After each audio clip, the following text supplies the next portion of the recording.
So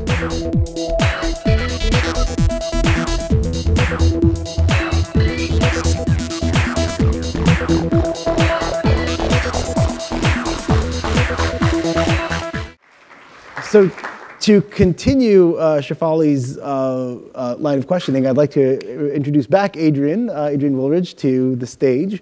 And I thought it would be great to get Adrian's perspective on what is it about the state of higher education that needs reforming. And you know, I think there's a refrain, and I am a proponent of that refrain, that the U.S. higher education system is the best in the world.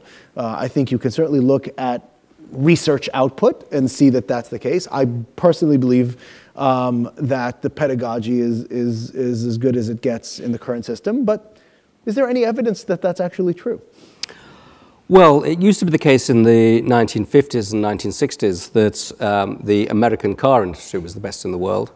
And everybody looked to America for, you know, the innovation and new models and improvements of their cars. And then suddenly Toyota came along and exposed the fact that, in fact, the American car industry had been coasting along, decaying from within. It was ripe for destruction, and it was virtually destroyed.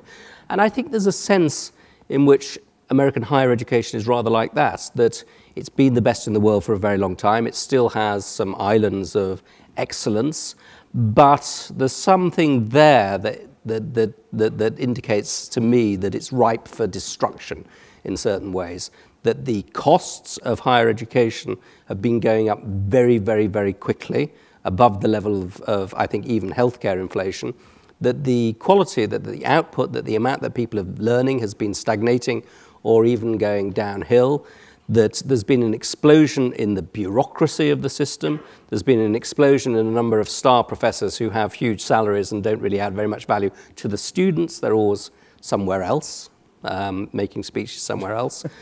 And that the system really has a lot of very perverse incentives that really aren't adding value to the students who are paying this ever more exorbitant fee. So if Toyota, or the educational equivalent of Toyota, were to come along and drive the system into the ground or force it to restructure itself in very dramatic ways, that wouldn't surprise me at all. I think it is ripe for destruction. So when you think about the drivers of those cost increases, I mean, we talk about tuition growing up 3 times the rate of inflation for 30 years and the cost. Why do you think that is? I mean, we're at an Economist conference. What is the economic underpinning of why costs have risen so much over the past? One of the problems is that this is a very bizarre and peculiar market, and that when people are buying education, they're buying status and they're buying access to reputation, access indirectly to better jobs. And so the desire to go to Harvard or go to Stanford or go to Princeton, let's say, is something that's very resistant to cost control. So if new providers come in offering just as good a product for much less money, it doesn't really change the competitive landscape in the way that it would with a motor car, because people are buying this nebulous thing, and people's attitudes to higher education change very quickly. So it's a very, very difficult system to shake up. So if you look at the list of the top 100 universities in the world in terms of people's reputation and association in 1900, and if you look at it today, it's not changed that dramatically. It certainly hasn't changed enough to reflect the change in the global balance of power in the world. So once you're Oxford or Cambridge or Harvard or Princeton, you can coast for a very long time before you're found out. And as far as the demand and supply imbalance, right, which obviously usually does lead to some cost overrides. I mean, there's obviously been a huge increase in demand.